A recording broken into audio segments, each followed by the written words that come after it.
আমার প্রিয় ছাত্রছাত্রী, আজকের এই 13 নং ক্লাসে আমি তোমাদের সঙ্গে আলোচনা করছি ভারতীয় দর্শনের তৃতীয় অধ্যায় অর্থাৎ বৌদ্ধ দর্শন। এই বৌদ্ধ দর্শনের একটি টপিক বৌদ্ধ মতে নির্বাণ। এই বৌদ্ধ মতে নির্বাণ কি, গৌতম বুদ্ধ কি বুঝান, বা যারা বিরোধিতা করেছেন তারা কি বলতে চেয়েছেন, এই বিষয়গুলি আমি এখানে এক এক করে তোমাদের সঙ্গে তুলে ধরব। তবে এই নির্বাণ সম্পর্কে আমাদেরকে যদি জানতে হয় তাহলে আমরা এর আগের যে আলোচ্য টপিক সেখান থেকে একবার একটু দেখে নিই যে এর মধ্যে তৃতীয় যে আর্য সত্য ছিল, এর আগের টপিক কী ছিল? আর্য সত্য। সেখানে আমরা কটি আর্য সত্যের উল্লেখ পেয়েছিলাম? 4টি। সেই 4টি আর্য সত্যের মধ্যে তৃতীয় আর্য সত্যে দেখো লেখা ছিল দুঃখ থেকে মুক্তি সম্ভব। এ প্রসঙ্গে আমরা একটু বলে যাই, প্রথম আর্য সত্যে কী ছিল? প্রথম আর্য সত্যে উল্লেখ ছিল দুঃখ আছে। দ্বিতীয় আর্য সত্য দুঃখের কারণ আছে।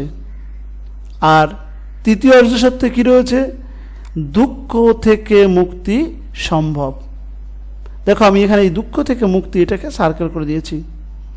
এই দুঃখ থেকে মুক্তি যদি আমার হয় তখন যে অবস্থার সৃষ্টি হয় সেই অবস্থাটি হলো নির্বাণ। কি বললাম? আরেকবার একটু জেনে নিই, যেটা যে আমাদের যদি দুঃখ থেকে মুক্তি সম্ভব, এটা আমরা জেনেছি গৌতম বুদ্ধের কথায়। এখন দুঃখ থেকে মুক্তি হলে যে অবস্থায় আমরা উপনীত হই, আমাদের সমস্ত রকম দুঃখ থেকে মুক্তি উপলব্ধি করো, সেই অবস্থায় পৌঁছালে, সেই অবস্থায় উপনীত হলে তার একটি নাম রয়েছে, সেই নামটি হলো নির্বাণ। আমরা এখন দেখব যে নির্বাণ শব্দটিকে যদি আমরা বিশ্লেষণ করি তাহলে এর থেকে কি অর্থ তৈরি হতে পারে। নির্বাণ, দেখো তো এইটাকে যদি আমরা ভাঙি, এই নির্বাণ শব্দটিকে এরূপভাবে ভাঙা যায় কিনা? নি বান, নি বান, অর্থাৎ নি উপসর্গের সঙ্গে বান শব্দকে আমরা ভাঙলাম। তাহলে নির্বাণ ভাঙলিকে কি পেলাম? নি বান। এখানে দেখো লিখেছি নি শব্দের অর্থ হলো নেই, নি শব্দের অর্থ নেই। বান মানে কি? বন্ধন বা তৃষ্ণা। অর্থাৎ এই বন্ধন বা যদি আমি তৃষ্ণামুক্ত হতে পারি তাহলেই তাকে বলবো আমরা হচ্ছে নির্বাণ। এই প্রসঙ্গে একটু বলে নিই, আমরা উপরে লিখেছিলাম না যে দুঃখ থেকে মুক্তি। তাহলে দুঃখ কখন থাকে? যখন আমরা এই জগতের কোনো কিছুর সঙ্গে বন্ধনে আবদ্ধ হই। এই বন্ধনে যখনই আবদ্ধ হব তখনই কিন্তু বিভিন্ন কারণে আমাদের দুঃখ আসবে। একটা উদাহরণ দেই, তাহলে বিষয়টি হয়তো আরও তোমাদের কাছে স্পষ্ট হবে। বন্ধন বলতে কিসের বন্ধন? তুমি ভাবছো তুমি মা বাবা ভাই বোন সবাই রয়েছে, এরা সবাই তোমার আপন। এই আপনদের মধ্যে কেউ যদি মারা যায় কষ্ট হবে তোমার? অবশ্যই কষ্ট হবে। আর তুমি যদি কোনো রকম বন্ধনে আবদ্ধ না থাকতে তাহলে কিন্তু তোমার কোনো রকম দুঃখ আসতো না। আবার আর একটি উদাহরণ দেই, তুমি যাদেরকে খুব আপন মনে করো, সামান্যতম কারণে তুমি তাদের কাছ থেকে দুঃখ পেতে পারো। অর্থাৎ তুমি তাদের কাছ থেকে যেটা প্রাপ্য, যেটা আশা করছো, বিন্দুমাত্র পেলে না, যে তুমি চাও যে তোমার থেকে যারা ছোট বা তুমি যাদের সঙ্গে আছো তারা তোমার সঙ্গে মানিয়ে চলবে, কিন্তু কেউ চলল না, তার ওই আচরণ থেকে তুমি কি পাবে? তুমি দুঃখ পাবে। অর্থাৎ তুমি যদি বন্ধনে আবদ্ধ আছো বলেই তোমার কিন্তু দুঃখ আসছে, বন্ধনে আবদ্ধ না হলে তোমার মধ্যে দুঃখ আসতে পারতো না। তাহলে আমরা এখানে দেখলাম এই নির্বাণ শব্দটিকে যদি আমরা বিশ্লেষণ করি তাহলে কি পেলাম? নি বান, নি মানে নেই, আর বান শব্দের অর্থ বন্ধন বা তৃষ্ণা। যদি বন্ধন বা তৃষ্ণা না থাকে সেই যে অবস্থা, সেই অবস্থাকেই আমরা বলবো হচ্ছে নির্বাণ। তাই আমরা দেখো এখানে লিখেছি যেখানে বন্ধন বা তৃষ্ণা নেই তাই হলো নির্বাণ। বুঝতে পারলাম নির্বাণ কি? নির্বাণ যেখানে বন্ধন বা তৃষ্ণা নেই তাই নির্বাণ। এবার এই নির্বাণের যে আক্ষরিক অর্থটি সেটি দেখো আমি এখানে লিখে দিয়েছি তোমাদের সুবিধার্থে। তোমরা যখন খাতায় নোট করবে তোমরা অবশ্যই এগুলো দেখে লিখে রাখবে। আমি যে কোশ্চেনগুলো করাচ্ছি এগুলোকে লিখে রাখবে। এখানে যেভাবে বোঝানোর চেষ্টা করা হয়েছে তোমরা যদি না বুঝতে পারো, যেখানে সমস্যা অবশ্যই তোমরা কমেন্ট বক্সে আমাকে লেখো। ইভেন যদি বুঝতে পারো সেটাও লিখবে, তখন ভালো লাগে যে না আমি যেটা চেষ্টা করছি তোমরা সেটা উপলব্ধি করতে পারছো। সেই নির্বাণের কি দেখো, প্রথমে আমরা বললাম এখানে ভেঙে দিয়েছি নি, এটা হচ্ছে উপসর্গ, তার সঙ্গে বান শব্দের যে সমন্বয় সেটা থেকে তৈরি হয়েছে নির্বাণ। আর নি শব্দের অর্থ নেই এবং বান শব্দের অর্থ বন্ধন। তাহলে আমরা আক্ষরিক অর্থ কি করতে পারি? যেখানে বন্ধন বা তৃষ্ণা নেই তাই হলো নির্বাণ, যেটা উপরে লিখে দিয়েছি। এবার সে বন্ধন নেই মানে তোমার কি কি নেই, কিসে তুমি বন্ধন থাকো? তুমি জন্মে বন্ধনে আবদ্ধ থাকো, একাধিকবার আমরা জন্মগ্রহণ করি। যদি তুমি নির্বাণ লাভ করতে পারো তোমার কিন্তু আর জন্ম হবে না। আর জন্ম হলেই তোমাকে একাধিক কারণে তোমার দুঃখ আসবে। তোমার যদি নির্বাণ হয় তাহলে জন্ম যেমন থাকবে না, জরা থাকবে না, ব্যাধি থাকবে না, মৃত্যু থাকবে না, শোক থাকবে না, এমনকি মনে কোনো দুঃখ উৎপন্ন হবে না, আবার কোনো হতাশা সৃষ্টি হওয়ারও কিছু থাকবে না। তাহলে বুঝতে পারছো নির্বাণটা কি? আর এইগুলো কোথার থেকে তৈরি হয়? এগুলো সৃষ্টি হয় যে বন্ধনে আমরা আবদ্ধ থাকি বলে। আর বন্ধন মুক্ত হতে পারলে নির্বাণের মাধ্যমে এগুলো কোনোটিই থাকবে না, আর এগুলো না থাকলে দুঃখও থাকবে না। কিন্তু অনেকে এই নির্বাণের বিরোধিতা করেছেন, সেটা দেখো আমি এখানে লিখে দিয়েছি যে নির্বাণ সম্পর্কে বিভিন্ন মত। কেউ ভাবেন নির্বাণ শব্দের অর্থ হলো অস্তিত্বের অবসান। অস্তিত্বের অবসান মানে আমি এখন বেঁচে আছি, আমার অস্তিত্ব শেষ হয়ে গেল, অর্থাৎ আমার মৃত্যু হলো, এটা ভাবেন। তে নির্বাণ কি? নির্বাণ হলো অস্তিত্বের অবসান। এরকম দেখো বিভিন্ন মত রয়েছে, আমি এখানে প্রধান প্রধান 4টি মত তুলে দিয়েছি। অর্থাৎ নির্বাণ সম্পর্কে যেটা ভাবেন সেটা আমি এখানে তুলে দিয়েছি। তাহলে নির্বাণ মানে কি বললাম এখানে? নির্বাণ মানে হলো অস্তিত্বের অবসান, আর অস্তিত্বের অবসান মানে মৃত্যু। পরবর্তীতে দেখো আবার অনেকে ভাবেন নির্বাণ আমার মধ্যে কোনো দুঃখ থাকবে না, তাই নির্বাণ শব্দের অর্থ হলো শাশ্বত আনন্দের অবস্থা। এখানে অবস্থা কথাটি হবে, নির্বাণ কথার অর্থ হলো শাশ্বত আনন্দের অবস্থা।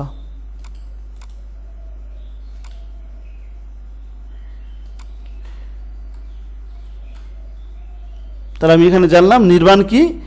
নির্বাণ সম্পর্কে অনেকে ভাবেন শাশ্বত আনন্দের অবস্থা। কেন আমি বলবো এটাকে নির্বাণটা শাশ্বত আনন্দের অবস্থা?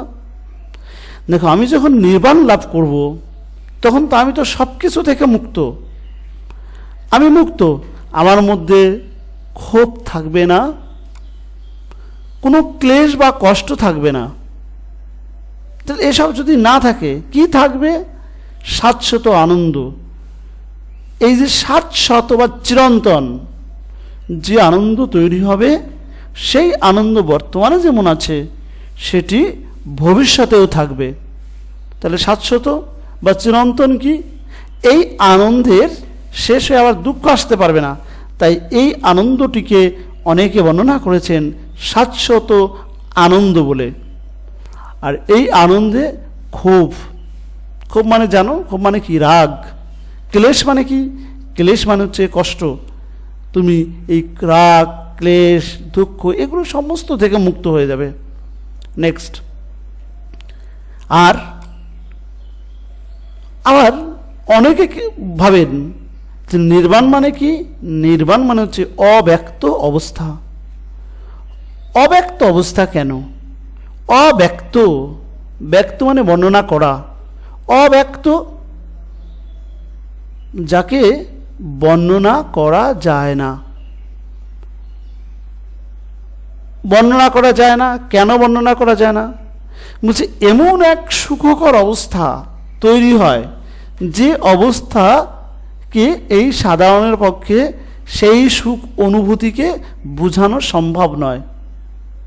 অর্থাৎ সমস্ত রকম দুঃখ থেকে মুক্তি পেলে যে এক চরম অবস্থা সৃষ্টি হয়, সেই অবস্থাকে সাধারণভাবে সাধারণ কথায় বর্ণনা করা যায় না। তাই এই অবস্থাটিকে, এই নির্বাণ অবস্থাটিকে বর্ণনা করা হয়েছে অব্যক্ত অবস্থা বলে। আরেকটি মত নির্বাণ সম্পর্কে, নির্বাণ হলো, এইটা হলো অপরিবর্তনীয় অবস্থা। এখানে অবস্থা কথাটি হবে না,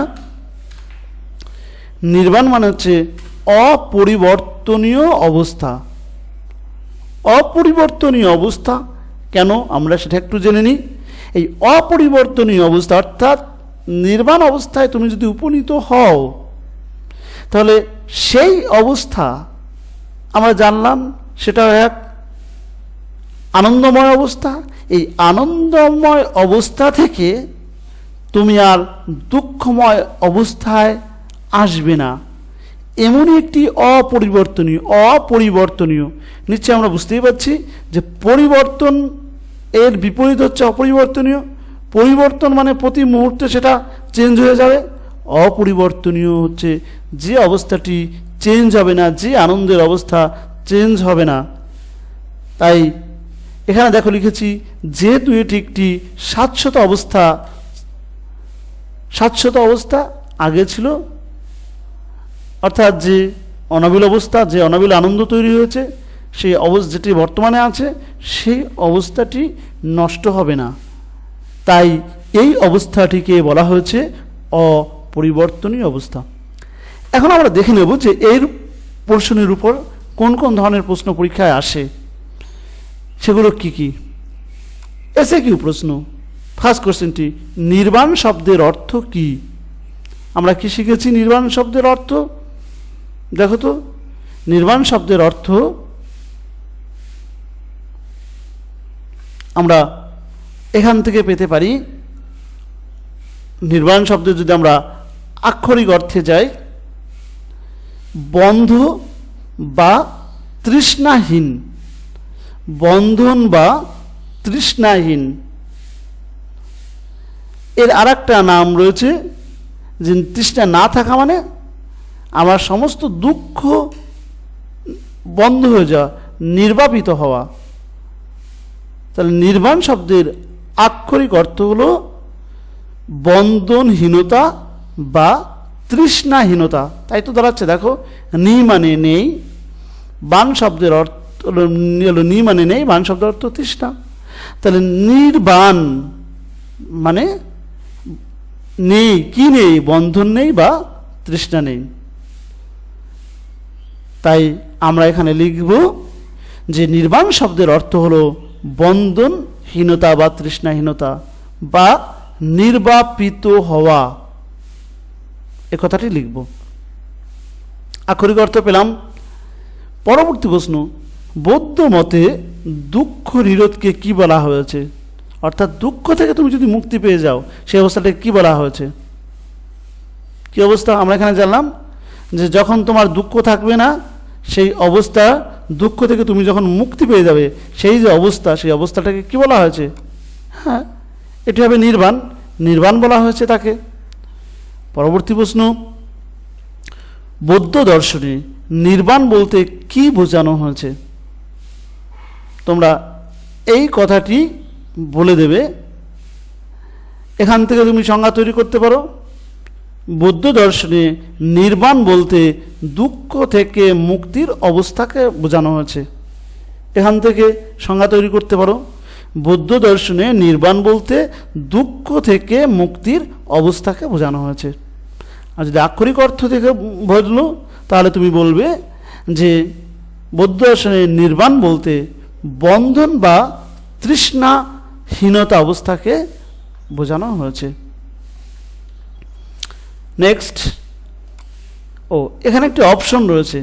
আর যদি এটা এরকম অপশন থাকে, এসে কিউ প্রশ্ন থাকে, আমি যে প্রশ্নটি অ্যান্সার করলাম সেটি তুমি 4 নম্বরের প্রশ্নের উত্তর লিখতে পারো যে নির্বাণ সম্পর্কে বৌদ্ধ মত কি, অর্থাৎ বৌদ্ধরা নির্বাণ বলতে কি বোঝেন। এই প্রশ্নটার উত্তর তোমরা এটা করে দেবে যে নির্বাণ বলতে কি বন্ধন বা তৃষ্ণাহীনতাকে বোঝানো আছে।